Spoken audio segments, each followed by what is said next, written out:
السلام عليكم. عقوبات قاسية كتنتظر الجزائر بسبب الخلط بين السياسة وكرة القدم والرياضة، وخاصة بعد منع المنتخب المغربي من التنقل برحلة مباشرة من المغرب إلى الجزائر للمشاركة في الشان والدفاع عن اللقب.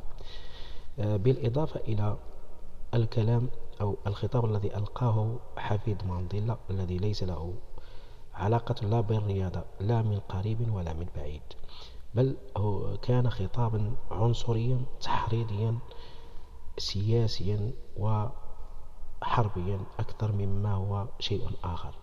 لهذا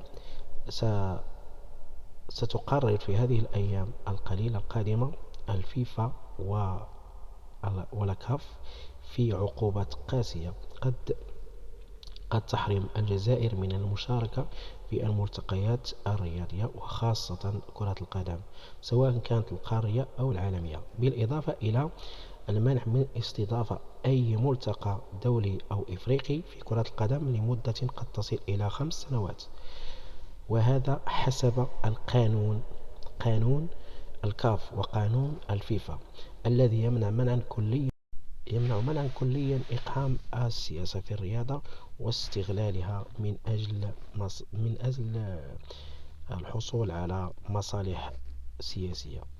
وسنأتيكم في فيديو لاحق إن شاء الله بعد 3 أيام على الأقل بقرار الكاف والفيفا. وشكرا، السلام عليكم.